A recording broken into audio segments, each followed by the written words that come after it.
آپ نے کبھی سوچا ہے کہ قرآن مجید میں کچھ ایسے الفاظ ہیں جنہیں پڑھ کر دل کانپ اٹھتا ہے؟ الف لام میم یہ صرف 3 حروف نہیں بلکہ ایک ایسا دروازہ ہے جو حقیقت اور معرفت کی گہرائیوں تک لے جاتا ہے۔ آخر یہ حروف کن رازوں کی نشاندہی کرتے ہیں؟ کیا یہ صرف اللہ ہی جانتا ہے یا بندہ مومن بھی ان کے اسرار تک پہنچ سکتا ہے؟ صدیوں سے علماء، صوفیاء اور محققین اس سوال پر غور کرتے آئے ہیں اور آج ہم مل کر ان رازوں میں جھانکنے کی کوشش کریں گے قرآن اور حدیث کی روشنی میں۔ تو آئیے سفر شروع کرتے ہیں الف لام میم کے اسرار کی طرف۔ قرآن پاک میں کچھ ایسے حروف نازل ہوئے جنہیں حروف مقطعات کہا جاتا ہے، جن کی حقیقت کا ادراک عام فہم انسان کو ہونا شاید ممکن نہیں۔ جب اللہ نے الف لام میم فرمایا تو اہل دل کی روحیں کانپ اٹھی۔ الف لام میم عام انسان کے لیے یہ صرف 3 حروف ہیں، جبکہ اہل معرفت اسے ذات الہی تک پہنچنے کی کنجی کہتے ہیں۔ کہا جاتا ہے کہ الف لام میم وہ پردہ ہے جو اللہ نے اپنی ذات پر ڈال رکھا ہے، اور ان 3 حروف میں ہر حرف ایک الگ جہان ہے۔ کچھ لوگوں کے مطابق اللہ کی ذات لام لوح محفوظ اور میم محمد مصطفیٰ صلی اللہ علیہ وسلم ہے، اور یہ 3 حروف مکمل کائنات کا خلاصہ ہے۔ کچھ اہل باطنی کے مطابق ان 3 حروف میں حضرت آدم علیہ السلام سے لے کر نبی آخر زمان صلی اللہ علیہ وسلم تک آنے والی تمام تر امتوں کے راز پوشیدہ ہیں۔ قرآن کی سورہ بقرہ الف لام میم سے شروع ہوتی ہے۔ الف لام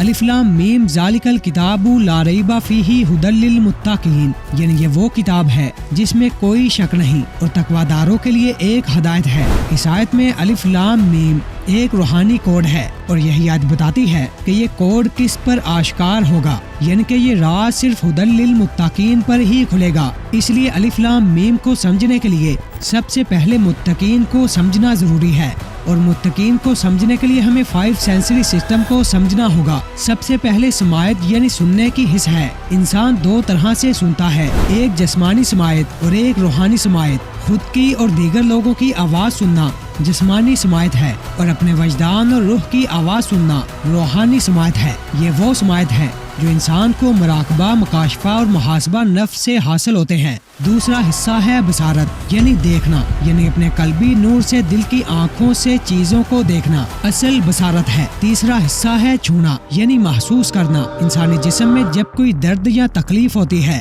تو وہ ڈاکٹرز کے پاس بھاگتا ہے، وہ اپنی درد اور تکلیف کی دوا تلاش کرتا ہے، لیکن یہی درد کئی بار انسان کو اللہ سے جوڑ دیتا ہے۔ چوتھا حصہ ہے سونگنا۔ اس کا تعلق صرف عام خوشبو یا بدبو سونگنے سے نہیں، بلکہ اگر یہ بیدار ہو تو فرشتوں اور روحانی طاقتوں کی خوشبو بھی محسوس کرتی ہے۔ اور 5واں حصہ ہے چکھنا یعنی ذائقے کو محسوس کرنا۔ یہ حس صرف سبزیوں، گوشت اور پھلوں کے ذائقے میں فرق نہیں کرتی، بلکہ یہ حلال اور حرام کے ذائقے میں بھی فرق کر لیتی ہے، اور اسے یہ ذوق اللہ تعالیٰ کی طرف سے ملتا ہے۔ انسانی جسم کو مد نظر رکھتے ہوئے ہمیں اپنی وجدان اور روح کی آواز کو سننے کی تربیت دینی ہوگی۔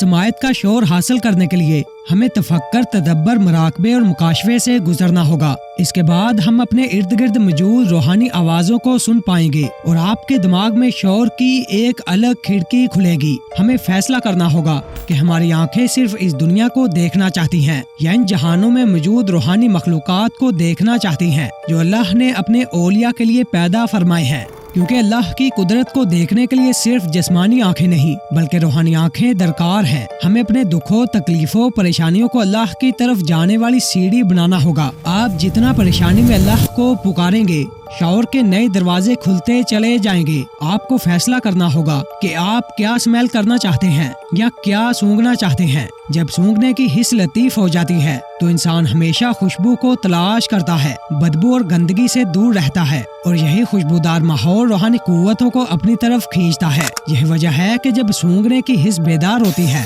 تو انسان سینکڑوں میل دور آنے والی خوشبو کو بھی محسوس کر لیتا ہے، جیسے حضرت یعقوب علیہ السلام نے اپنے گمشدہ بیٹے حضرت یوسف علیہ السلام کے کرتے کی خوشبو محسوس کر لی تھی۔ یوسف کی خوشبو آ رہی ہے۔ آپ کو فیصلہ کرنا ہے کہ آپ نے حلال کھانا ہے، کیونکہ حلال چیزیں آپ کی روح کو طاقت دیتی ہیں، जबकि हराम चीजें आपके नफ्स को ताकतवर बनाती हैं। जब आप अपने इस 5 सेंसरी सिस्टम का शऊर बेदार कर लेते हैं तो ये वो मुकाम है जिस पर अल्लाह एक हदीस कुदसी में फरमाता है कि जब मेरा कोई बंदा मेरा कुर्ब हासिल कर लेता है तो मैं उससे मोहब्बत करने लगता हूँ, और जब मैं उससे मोहब्बत करने लगता हूँ तो मैं उसके कान बन जाता हूँ जिनसे वो सुनता है, उसकी आंखें बन जाता हूँ जिनसे वो देखता है, उसके हाथ बन जाता हूँ जिनसे वो पकड़ता है, उसके पाँव बन जाता हूँ जिनसे वो चलता है। अगर वो मुझसे कुछ मांगता है तो मैं वो जरूर अता करता हूँ। और यही वो मुकाम है कि जब इंसान के अंदर इसके तमाम शऊर में तकवा दाखिल हो चुका होता है और वो अपने कान से हकीकत की आवाज सुनता है, ज़ाहिरी नजर की बजाय रूहानी नजर से देखता है, और इसके रोम रोम में अल्लाह की रजा समा जाती है। हत्ता कि ये इंसान हुदल लिल मुत्तकीन में शामिल हो जाता है, क्योंकि वो दुनिया की तमाम लिज्जतें और मोहब्बत अल्लाह की मोहब्बत के लिए तर्क कर देता है। और जैसे ही ये इंसान हुदल लिल मुत्तकीन की मंजिल तक पहुंचता है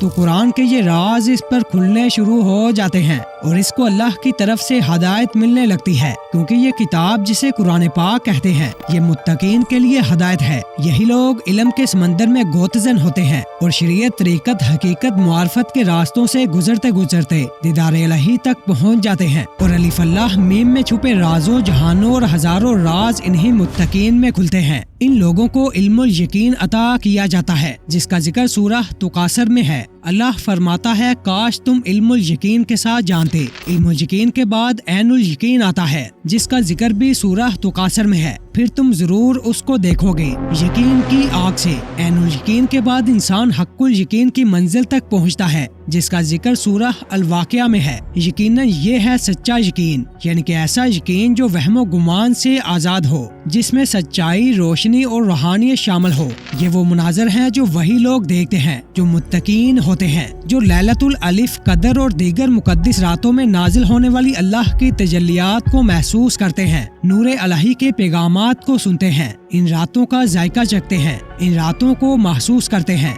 जो हजारों महीनों से अफजल है। ये लोग नूरे इलाही के तजल्लियात को न सिर्फ सुनते हैं बल्कि छूते हैं, महसूस करते हैं, सूंघते हैं और हत्ता के चखते भी हैं। और अल्लाह की तरफ से जो लिबास इन्हें अता होता है वो तकवा का लिबास है, जो सिर्फ और सिर्फ अहले यकीन के लिए है। और अलिफ लाम मीम जो कुरान की इफ्तिताह में मौजूद है, इसका राज सिर्फ इन पर खुलता है जिनके पास तकवा है। वही इन हरूफ का मतलब बयान करने के काबिल होगा, क्योंकि अलिफ लाम और मीम की चाबी सिर्फ मुत्तकी को फराहम की जाती है। अलिफ इज्जत अल्लाह है, यानी कि अल्लाह की इज्जत जो तमाम तख्लीकात में समाई हुई है और तमाम मखलूकात से पहले मौजूद थी। अल्लाह फरमाता है कि मैं छुपा हुआ खजाना था, मैंने चाहा कि पहचाना जाऊं तो मैंने मखलूक को पैदा किया और इन्हें अपना तारुफ करवाया। लाम लसनासुल हक है, यानी हक बोलने वाली जुबान। अल्लाह ताला जब भी पहचाना जाएगा वो लसनानुल हक के जरिए ही पहचाना जाएगा, क्योंकि किसी को बरहरास्त अल्लाह तक रसाई नहीं मिलती। और यही लसानुल हक नबी मोहतरम सल्लल्लाहु अलैहि वसल्लम की ज़ुबान अक़दस है